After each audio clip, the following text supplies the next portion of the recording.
이 시간에는 지기다라고 하는 주제를 가지고 주의 말씀을 함께 듣도록 하겠습니다. 모든 스포츠에는 승부가 있습니다. 이기는 자가 있고 지는 자가 있고 이기는 팀이 있고 지는 팀이 있습니다. 선수들은 경기에서 승리하기 위하여서 아주 힘들고 고된 훈련을 감내하고 경기장에서 최선을 다합니다. 스포츠에서는 늘 결과를 묻습니다. 누가 이겼는지 누가 졌는지를 묻습니다. 오늘날 사람들이 스포츠에 열광하는 이유 중에 하나는 세상살이가 복잡한데 스포츠는 그만큼 복잡하지 않기 때문입니다. 단순 명료합니다. 이기고 지는 것이 분명합니다. 그런데 스포츠에서 간혹 이해할 수 없는 말을 하기도 합니다. 그 말은 이겼지만 졌다는 말과 졌지만 이겼다는 말입니다. 이기면 이긴 것이고 지면 진 것이지 어떻게 이기고를 졌다 혹은 지고도 이겼다 하는 말을 하겠습니까? 우리나라에서 프로야구를 시작한 것은 1982년도 지금부터 40년 전입니다. 첫 해에는 프로와 아마추어의 차이가 거의 없었습니다. 그러하였기에 첫 해에는 놀라운 기록이 많이 쏟아졌습니다.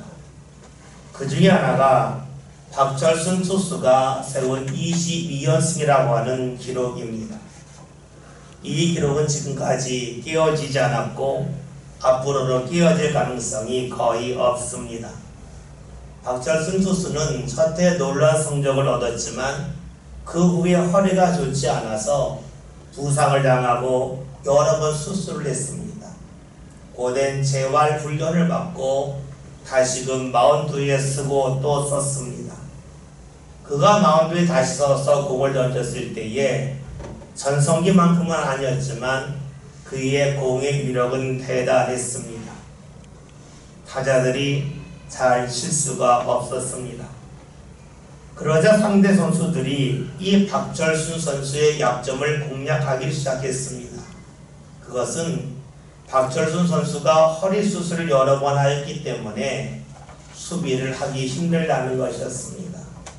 그래서 박철순 선수가 나왔을 때에 상대팀 선수들이 계속해서 번트를 투수 앞으로 댔습니다. 투수인 박철순 선수는 달려가야 했고 허리를 숙이고 수비를 해야만 했습니다. 그러는 가운데 그는 다시금 부상에 도졌고 결국 은퇴하고 말았습니다. 박철순 선수의 약점을 알았던 선수들이 계속해서 번트를 대면서 팀의 승리를 가져왔지만 이를 바라보는 팬들의 마음은 차가워졌습니다. 승리를 위해서 최선을 다하는 것은 당연한 일이겠지만 그렇다고 해서 상대 선수의 몸을 상하게 하는 것은 옳지 않다고 여겼기 때문입니다. 박철순 선수가 몸에 큰 부상을 입고 그가 야구장에서 씁쓸하게 퇴장한 후에 프로야구의 인기는 크게 시들었습니다. 팬들이 프로야구를 좋아하지 아니했습니다. 프로스포츠는 팬들의 호응이 있어야 하는데 팬들이 호응하지 아니하면서 프로야구는 크게 위축되었습니다. 이때 사람들은 말했습니다. 그 선수들은 경기에 이겼지만 실제로는 졌다고 말했습니다. 경기는 이겼지만 사람들의 마음을 잃어버렸기 때문입니다. 이와 비슷한 일이 미국 프로야구에서도 있었습니다. 2004년도에 아메리칸 리그 챔피언십 시리즈가 있었습니다. 당시에 붙은 팀은 뉴욕 양키스와 보스턴 레드삭스였습니다. 두 팀의 6차전 경기 때에 보스턴의 투수는 커트 실링이었습니다. 그 선수는 발목에 섬유가 끊어진 상태에서 공을 던졌습니다. 그러나 보았더니 나중에 그의 양발이 피로 붉게 물들었습니다. 상대팀도 이를 알았습니다. 그런데 놀라운 것은 뉴욕 양키스 팀의 선수들은 어떤 선수도 번트를 대지 아니했습니다. 그 경기의 승리는 보스턴 팀이 했습니다. 뉴욕 양키스가 졌습니다. 뉴욕 양키스가 졌음에도 불구하고 많은 팬들은 뉴욕 양키스를 열렬히 응원했습니다. 더 많은 팬이 늘어났습니다. 무엇을 말합니까? 경기에서 졌지만 사람들의 마음을 얻었다는 것입니다. 졌지만 이겼다 하는 것입니다. 여러분, 이겼지만 지는 것이 있고 졌지만 이기는 것이 있습니다. 어느 것이 더 아름답겠습니까? 우리는 그 답을 너무 잘 알고 있습니다. 지고도 이기는 것이 아름다움을 알고 있습니다. 이기고도 지는 것이 있고 지고도 이기는 것이 있는데 이것은 꽃을 대할 때의 마음과 비슷하다고 볼 수 있습니다. 길가에 균 없는 꽃이 있는데 아름답게 피었습니다. 그 꽃을 보고 꺾어가는 사람이 있습니다. 자신의 집에서 보기 위함입니다. 반면에 같은 꽃을 보면서 그 꽃에 물을 주는 사람이 있습니다. 두 사람의 차이가 무엇이겠습니까? 꽃을 꺾는 사람은 꽃을 좋아하는 사람입니다. 꽃에 물을 주는 사람은 꽃을 사랑하는 사람입니다. 물을 준다는 것은 그 꽃을 생각하기 때문입니다. 우리는 여기서 좋아하는 것과 사랑하는 것의 차이를 분명히 알 수 있습니다. 좋아하는 것은 자기가 중심이 되는 겁니다.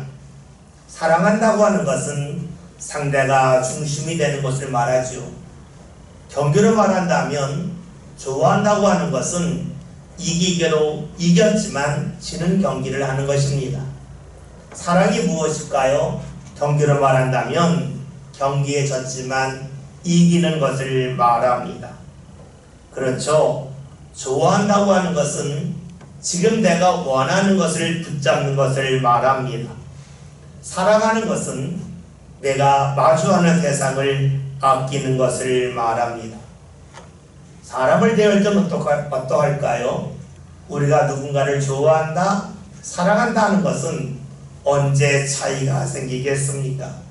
그것은 상대가 이해할 수 없는 모습을 지닐 때입니다.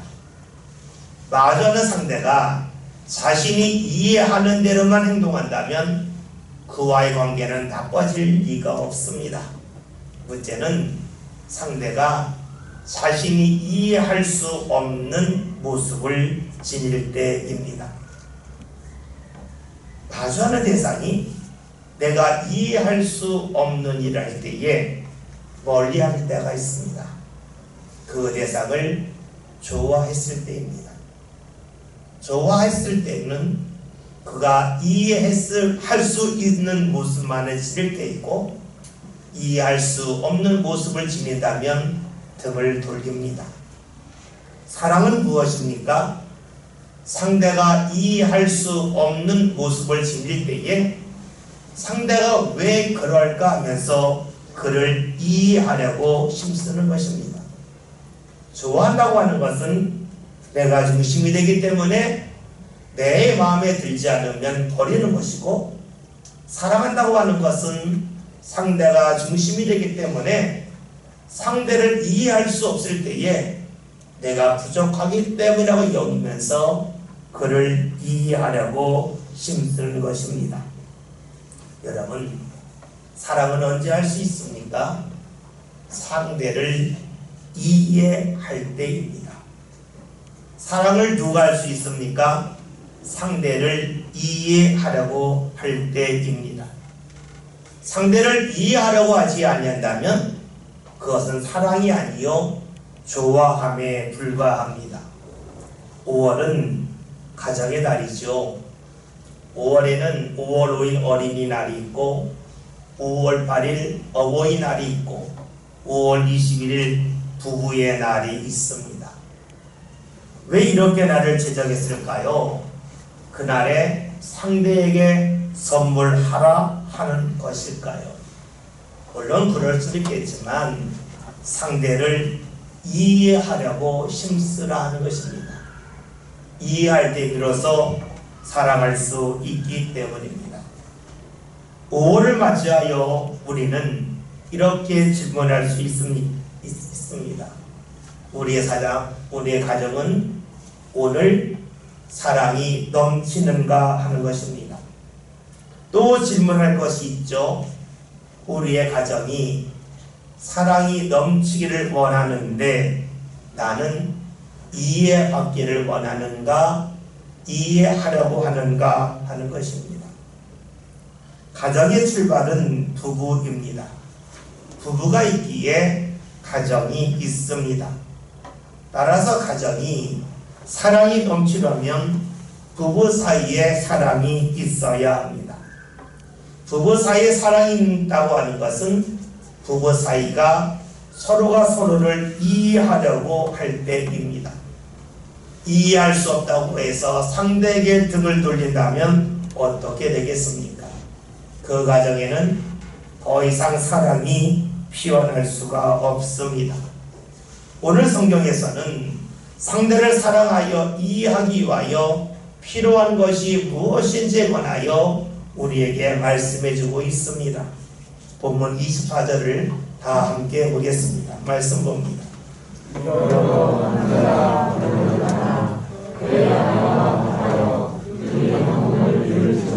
아멘. 본문에 있는 말씀은 하나님께서 처음 사람 아담을 만드시고 그의 갈비뼈를 통하여 여자를 만드신 후에 부부가 되게 하셨습니다. 그리고 나서 이들에게 주신 말씀입니다. 말씀의 시작은 남자가 부모를 떠나라고 말씀하고 있습니다. 우리가 말씀을 읽기 위해서는 살필 것이 있습니다. 이 성경이 기록될 당시는 남자 중심적인 사회였다는 것입니다. 그러기에 당시 사람들이 알아들을 수 있는 표현을 성경에서 사용하고 있습니다.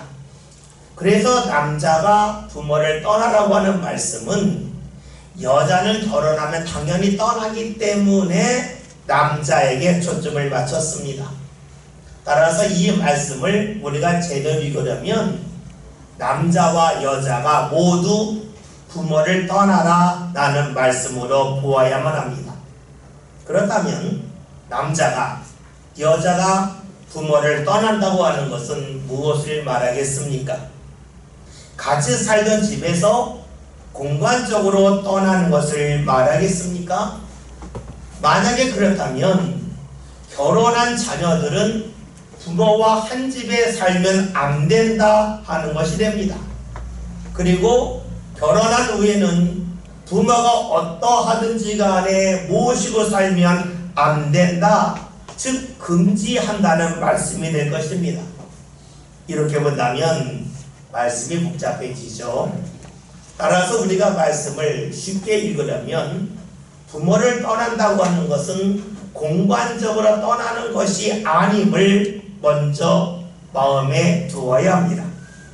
여러분, 그렇다면 부모를 떠난다고 하는 것은 무엇을 말할까요? 이것은 부모라고 하는 분을 지금까지 자신이 살아왔던 삶의 방식으로 보아야 합니다.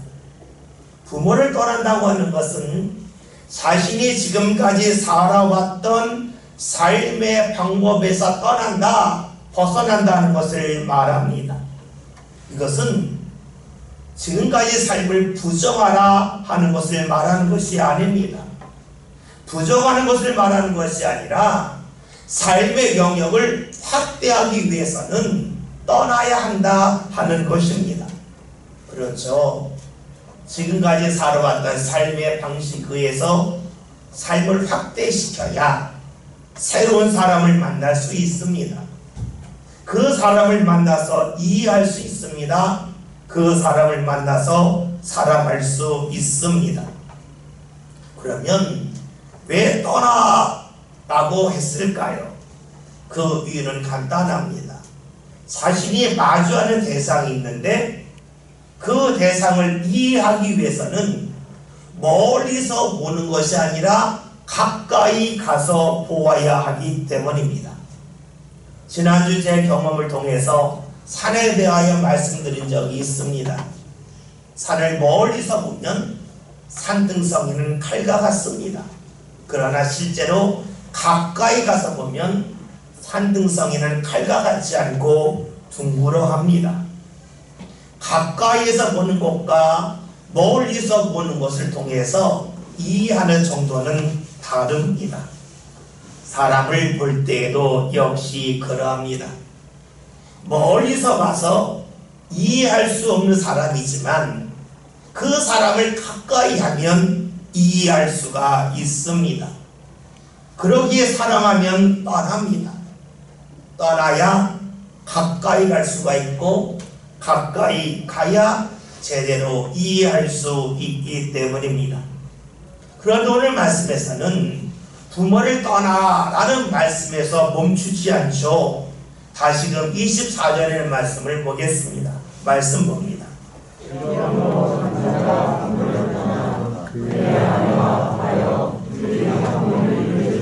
아멘. 떠난 후에 둘이 합하여 한 몸을 이루라라고 말씀하고 있습니다. 한 몸을 이룬다고 하는 것은 둘이 외적으로 늘 붙어 살다 하는 그런 뜻은 아닐 것입니다. 왜냐하면 항상 붙어 있는 사람은 없기 때문이지요. 오늘 말씀에서 한 몸을 이루라 라고 하는 말씀은 무엇을 말할까요? 그만큼 상대를 알고 가까이 하는 것을 계속해서 이어가라 하는 것입니다. 생각해 봅시다. 우리는 모두가 지금 이 내륙에 살고 있습니다. 우리가 섬에 사는 사람들이 어떻게 사는지 궁금해서 섬에 가볼 때가 있습니다. 이틀 3일 지내다 보면 섬 사람들의 생활을 어느 정도 볼 수가 있습니다. 가기 전보다 가고 나면 좀 더 잘 압니다.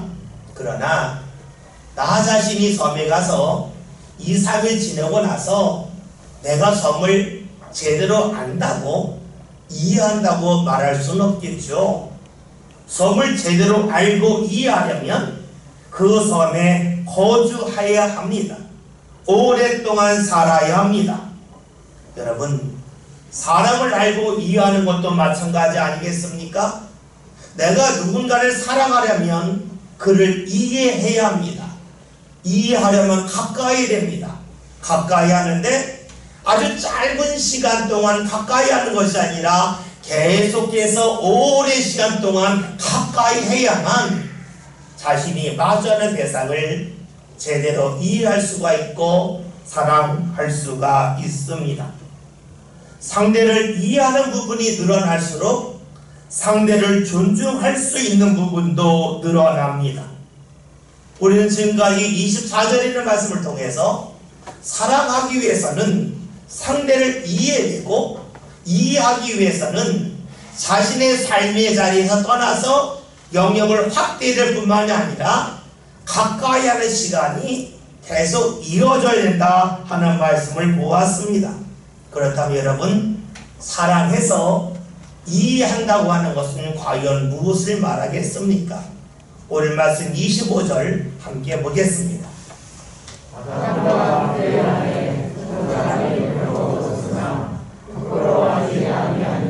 아멘. 오늘 25절의 말씀을 봤더니 이해하는 것에 관하여 우리에게 말씀해 줍니다. 아담과 여자가 함께 벌거벗었지만 부끄러워하지 않았다는 것을 말합니다. 벌거벗었다고 하는 것은 옷을 입지 않는 상태를 말하기도 하지만 벌거벗었다고 하는 것은 그 사람의 약점이, 그 사람의 부족함이, 그 사람의 이해할 수 없는 부분을 자신이 보게 되었다는 뜻이기도 합니다. 여러분, 사랑하는 사람을 마주하다 보면 지금까지 알지 못했던 그 사람의 약점이 어느 날부터 보입니다. 약점만 보이는 것이 아니죠. 이해할 수 없는 부분도 보입니다. 그런데 오늘 말씀에서는 사랑해서 이해하면 어떻게 되는가? 벌거벗었지만 상대의 이해할 수 없는 부분을 알게 되었지만 그것 때문에 그를 멀리하지 않는다, 부끄러워하지 아니한다고 말씀하고 있습니다. 여러분, 이것은 무엇을 말할까요? 상대가 부족함이 없다는 것을 말하는 것이 아닙니다. 상대에게 부족함이 있지만 그것을 문제 삼지 아니하는 것을 말합니다. 여러분, 그렇죠? 우리가 사랑할 때 일어나는 일은 상대의 이해할 수 없는 부분이 드러날 때에 이것을 공격하고 이것을 가지고 괴롭히는 것이 아닙니다. 마치 우리나라에서 박철수 선수가 공을 던질 때에 그가 부상당한 걸 알고 계속 번트를 대는 상대 약점을 집요하게 공격하는 것은 사랑이라고 할 수가 없습니다. 사랑은 부족함을 알면서로 가리우는 것입니다. 가리운다고 하는 것은 단순히 숨기는 것이겠습니까? 우리가 사용하는 옛말 중에 손바닥으로 하늘을 가린다는 말이 있습니다. 손바닥으로 하늘을 가릴 수 있겠습니까? 하늘을 가릴 수 없고 하늘을 보는 사람의 눈을 가리울 뿐입니다. 그러니까 손바닥으로 하늘을 가릴 수 있는 것은 나 자신에 불과합니다. 다른 사람의 눈을 내 손으로 가리울 수는 없습니다. 이것은 무엇을 말할까요? 사람의 손으로 하늘을 가리울 수 없다는 것이고, 또 다른 말로 하면 사람의 비밀을 영원히 가리울 수 없다는 것입니다. 영원한 비밀이 없죠. 언젠가는 다 드러납니다. 그렇다면 상대가 벌거벗었는데 상대에게 이해할 수 없는 부분이 있는데 이것을 가지고 부끄러워하지 아니한다는 것은 무엇을 말하겠습니까? 그것은 자신이 그 사람의 약점을 가리우는 데서 멈추지 않고 그 약점을, 부족함을 자신이 대신해서 감당하는 데 있습니다. 24절에서 부부는 한 몸이라 그랬습니다. 우리 몸에 특징이 있습니다. 그것은 약하면 다른 부분이 돕고 그 일을 감당한다는 것입니다. 여러분, 오른손 앞에 무거운 짐이 있습니다. 당연히 오른손으로 듭니다. 그런데 그 짐을 들기에 오른손의 힘이 부족하면 어떻게 합니까? 왼손이 도와줍니다. 때로는 온 몸으로 그 짐을 감싸 안습니다. 그래서 들어 옮깁니다. 한 몸이라고 하는 것은 부족할 때에 너 혼자 감당하라 하지 않고 부족하다면 같이 힘을 합칩니다. 여러분, 부부가 무엇입니까? 사랑이 무엇입니까? 그것은 이해할 수 없을 때에 상대에게 혼자 감당하라고 하는 것이 아니고 그것을 함께 감당하는 것입니다. 그러기에 사랑하기 위해서 필요한 것은 상대의 벌거벗음을 아는 것입니다. 상대의 약점을 알아야 합니다. 상대의 이해할 수 없음도 알아야 합니다. 알아야만 감당할 수 있기 때문이지요. 오늘 우리의 가정은 어떠합니까? 사람들은 자신의 가정에 사랑이 가득하기를 원합니다. 사랑이 가득하다고 하는 것은 가족들 그 안에 완벽하다는 것을 말하지 않습니다. 가족들 간에 누구나 다 약점이 있고 이해할 수 없는 부분이 있습니다. 이것을 가지고 공격하는 것은 사랑이 아닙니다. 부족하니까 너 혼자 감당하라, 이것도 사랑이 아닙니다. 사랑은 상대의 약점을 알고 상대의 이해할 수 없음을 알고 이를 함께 짊어지는 것이 바로 사랑입니다. 그렇죠. 사랑하면 대신 감당하려고 합니다. 대신 감당한다고 할 때에 할 수 있는 것이 있고 할 수 없는 것도 있습니다. 내가 누구를 대신해서 밥을 먹어줄 수는 없습니다. 대신해서 식사할 수는 없습니다. 그러나 때로는 나이가 사랑하는 대상이 어려우면 그 일을 도우려 합니다. 자녀들이 어렸을 때에 시끄럽게 떠들 때가 있습니다. 그러면 주위에 있는 사람들을 와서 당신 집 시끄럽다 그럽니다. 그러면 떠드는 건 자녀인데 사과는 부모가 합니다. 대신합니다. 왜 그렇습니까? 사랑은 누군가의 약점을 알고 그 약점을 대신 감당하는 것이기 때문입니다. 우리 모든 믿음의 사람들은 가정이 신앙으로 채워지기를 원합니다. 그렇다면 우리의 가정이 믿음의 가정, 신앙의 가정, 사랑의 가정이 되려면 무엇이 필요하겠습니까? 그것은 내 가족의 약점을 알고 이해하는 것입니다. 그리고 그것을 대신 감당하려 하는 것입니다. 내 배우자가 기도하지 않을 때가 있습니다. 그럴 때에 나 자신이 내 배우자가 기도할 목까지 대신 감당할 때 이르러서 그 가정은 사랑의 가정입니다. 당신 기도 당신이 해야지, 내 기도는 내가 해 한다면 상대의 약점을 알고 대신 감당하지 않는 모습입니다. 사랑은 상대를 이해하는 겁니다. 상대의 약점을 알고 이해하는 겁니다. 그리고 대신 감당하는 겁니다. 하나님 앞에 헌신함에 있어서도 나는 하지만 내 자녀가, 내 배우자가 하지 못할 때가 있습니다. 여러분, 믿음의 가정으로서 사랑을 한다면 어떻게 하겠습니까? 하지 못함을 나무라고 책망하겠습니까? 약점을 집요하게 공격하겠습니까? 그러하지 않습니다. 대신 감당하는 것입니다. 그것이 사랑입니다. 그러기에 사랑은 힘듭니다. 소중하지만 힘듭니다. 왜냐하면 사랑은 상대를 이해하려고 하고 이해하는 데서 멈추지 않고 대신 감당하려 하기 때문입니다. 이쯤 되면 우리는 나 자신이 아무리 노력해도 나 자신은 온전한 사랑을 할 수 없음을 압니다.